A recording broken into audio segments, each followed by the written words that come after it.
All right. What to Do About Alice by Barbara Curley, illustrated by Edwin Fotheringham. It's a long name. All right. Theodore Roosevelt had a small problem.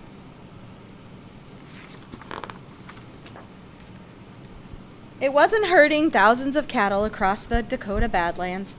He'd done that. It wasn't leading the Rough Riders as they charged up Kettle Hill. He'd done that too.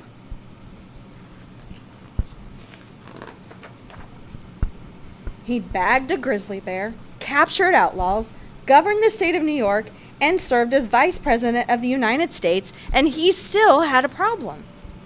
Her name was Alice. Alice Lee Roosevelt was hungry to go places, meet people, do things. Father called it running riot. Alice called it eating up the world. From the time she was a little girl, Alice ate up the world. Her mother had died in 1884, 2 days after Alice was born. Father was sad. Everyone was sad for Alice, but she didn't remember her mother. She did not want to grow up hearing them say, "That poor little thing." She wanted to see how high the spring sprang on her grandparents' favorite sofa. Father remarried and had more children, but every morning Alice still cried, "Now, pig!" and Father gave her a piggyback ride downstairs for breakfast.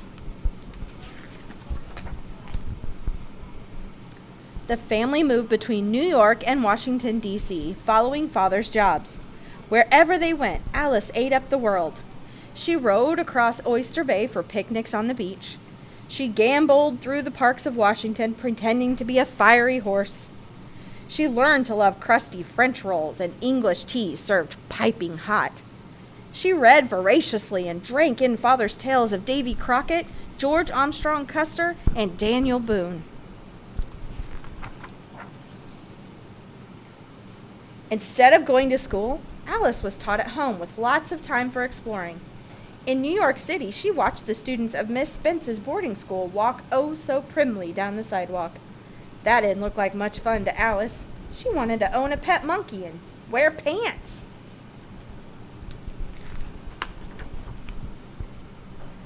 As Alice got older, doctors noticed that her legs weren't growing properly. For the next several years, she'd have to wear braces. Sometimes while she walked or ran, the braces would lock up, pitching Alice face first to the ground. She did not want anyone saying, "The poor little thing," about that either. When Alice's leg braces finally came off, Father encouraged her to ride a bicycle. He hoped it would help her feel less cautious. Alice loved her new freedom. She roamed the streets of Washington from the Capitol steps to the gypsy camps by the racetrack. She joined an all-boys club. The boys arrived in disguise until Father discovered the ruse. He grumbled. Alice was unruly and inconsiderate. She was turning into a tomboy.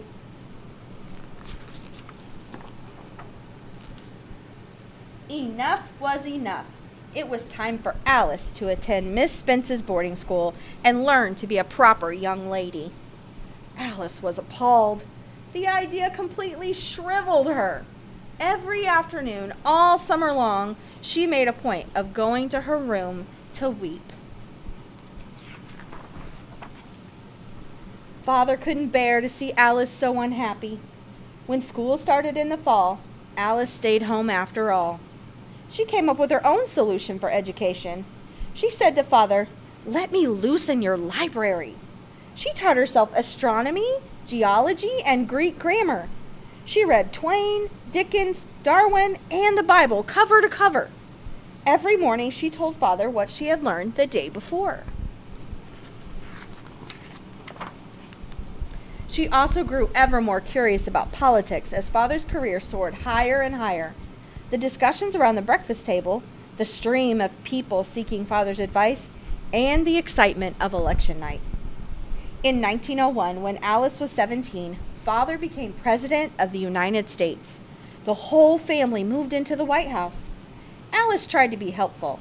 She watched her younger brothers and sisters so her stepmother could get some rest.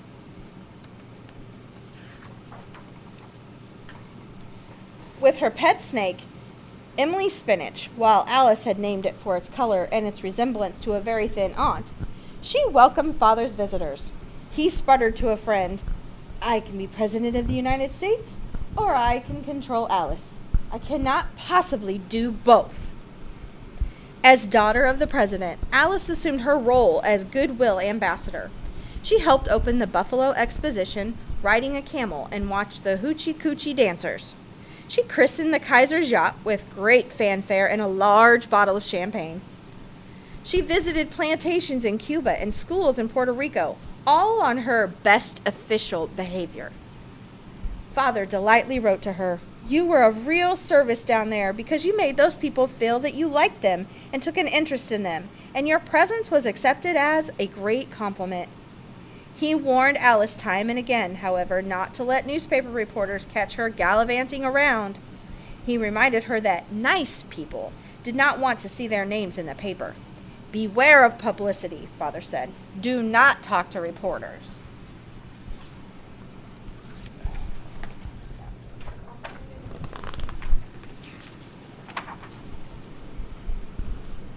"Oh, Alice." Miss Roosevelt missed from pew. Society gossip. Miss Roosevelt saves a dull season. Lots of news about Alice.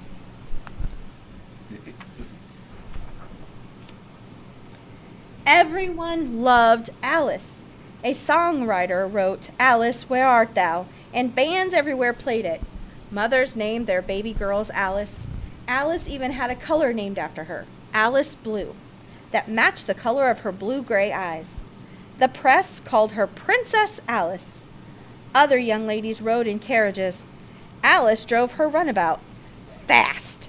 She two-stepped till the wee hours of the morning. She was even caught betting on a horse race. Letters poured into Father from conservative women's groups. Alice's behavior was outrageous, they said. In 1905, Father began his second term as president. As he was being sworn in, Alice waved madly to her friends, and Father finally told her to sit down. "You're making a show of yourself," he grumbled. "Well, you do it," Alice protested. "Why shouldn't I?"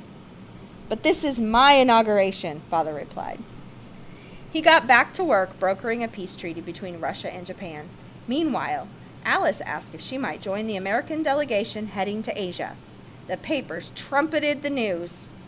Alice boarded the ship in San Francisco with 2 large harboxes, 4 trunks, and oodles of boxes and bags. Alice had a marvelous time. She danced the hula in Hawaii. She jumped fully clothed into the ship's swimming pool. She watched sumo wrestling in Japan, reviewed the troops in the Philippines, and toured the gardens of the Empress of China, receiving many gifts along the way. After 4 months, Alice returned with 2 large hat boxes, 4 trunks, oodles of boxes and bags, and 23 cases of loot. Father was not amused. Alice also brought home a fiancé, Nicholas Longworth, a debonair congressman who had been on the trip. And what did she want for wedding presents? Trinkets, said Alice. Preferably diamond trinkets.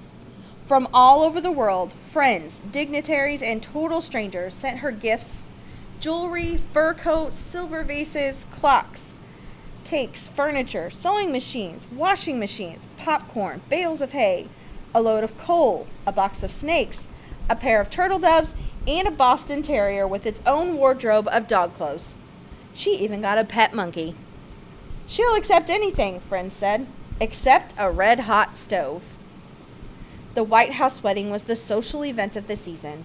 800 guests watched Father walk Alice down the aisle.